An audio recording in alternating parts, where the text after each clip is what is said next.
Hola, ¿qué tal? ¿Cómo están? Bienvenidos. Welcome. I'm Robert Martinez, State Historian of New Mexico. This is New Mexico History in 10 Minutes. Crypto Jews in New Mexico?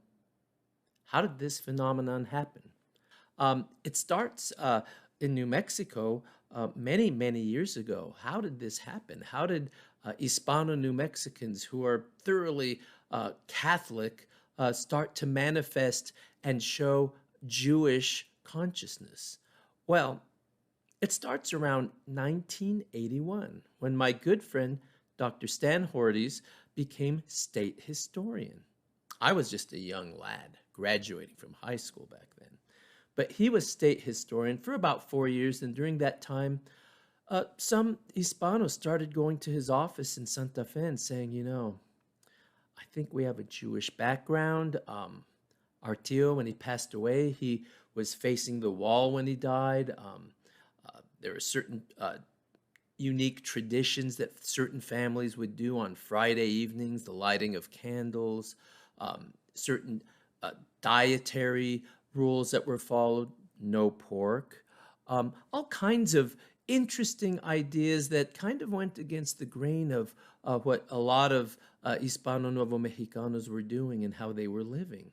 So Dr. Horty started to investigate this and researching and digging in deeper, and finally started to look at not just family customs and traditions, but ultimately looking at genealogy and family histories.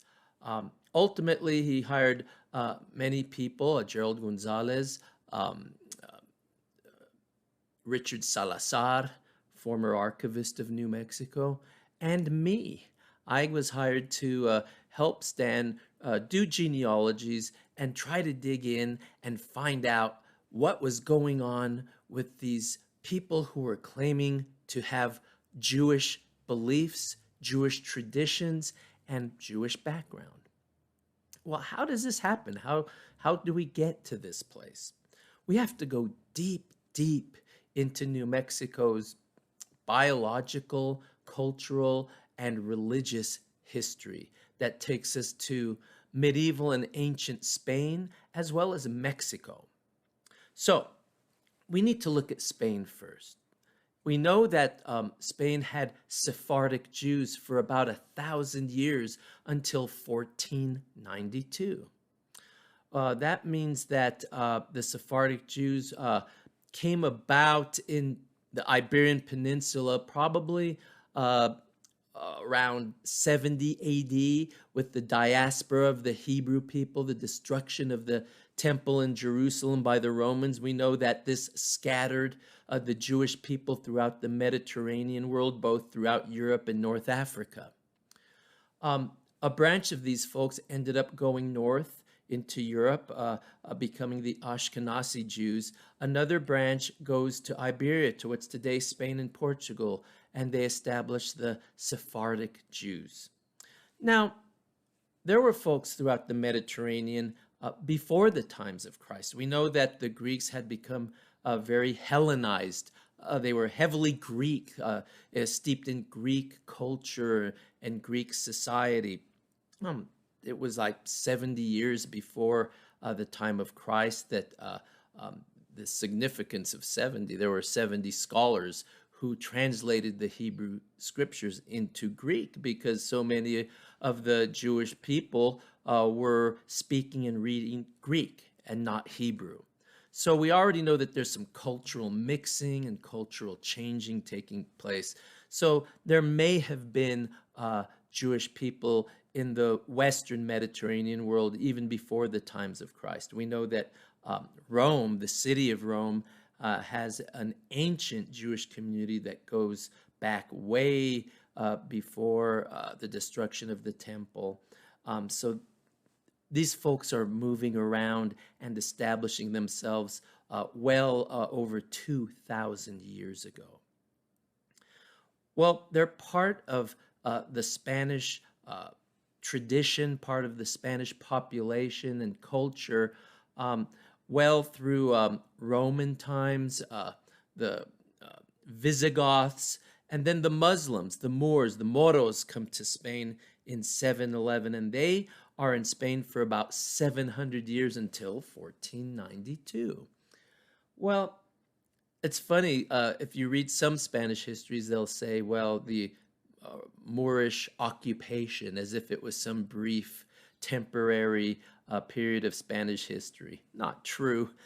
Spain was thoroughly Islamic and took on the bloodlines and cultural attributes of the Moors and the Jews as well, although there was some separation in these communities.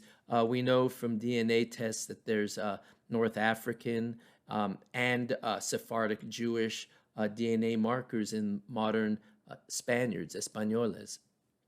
But in 1492, we need to look at this year because it's in this year that the Catholic kings, the Reyes Católicos, issue the Alhambra decree, the expulsion decree that ordered everyone, the Jews mainly, but also later on, shortly thereafter, the Moros, the Moors, to either convert to Catholicism or leave.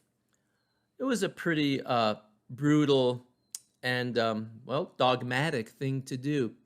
Let's remember, the Jewish people had been expelled from what's now France and England a couple centuries before that. But this was Spain doing it. So roughly half of the population of Jews at that time in Spain left. To remain Sephardic Jewish, they went throughout the Mediterranean world. It was another diaspora in a way. They were scattered to places like Italy or Greece or North Africa, and also into places like France and the Low Countries, Belgium and Amsterdam, places like that. But these folks remained Sephardic Jewish.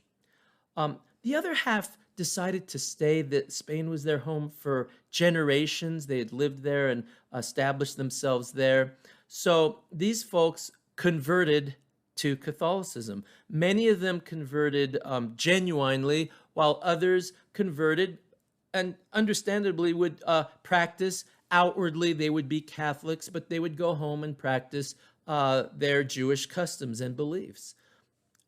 These were the conversos, this generation. They were conversos. There was already an Inquisition in place since 1478, 1479. And you weren't brought before the Inquisition for being a converso. You were a convert, but you were suspect. You could be suspect of not being Catholic enough. This is why people with Sephardic Jewish names would take on names that sound very Catholic and very Spanish, surnames like Rodriguez or Martinez, and first names like Jose and Maria. Much like immigrants to the United States would have their last names changed if they were too difficult to pronounce in English, and the names would become Americanized, or it was just easier if you had a very American sounding name to assimilate. So a lot of these folks assimilated. This is 1492. So we have to consider that by 1525, a generation has passed. The children of these folks are not conversos. They are considered Catholics. And there are pockets of communities where in Spain and then later Portugal where these folks who are still secretly practicing their Jewish religion live together and practice in secret. You did not want to attract the attention of the Inquisition or civil authorities. Well, generally, though, these folks start to assimilate and blend in or even be absorbed by the greater Catholic population of Spain. So let's keep that in mind. The term that we read about and hear in the documents of Spain and later Mexico is Judaizante. These are the people who were crypto-Jews. They were secretly practicing Judaism, which was against the law in Spain. Granted, it wasn't illegal before 1492 to be Jewish or Muslim, but after that, you had to be Catholic. And so the term Judaizante is what gets passed down to us through the generations. So This is the 1500s in Spain. Spain is expanding throughout the world. Some of these folks are trying to get away from the Inquisition. They flee to Portugal. Portugal gets an Inquisition, so then they start to come to the Americas.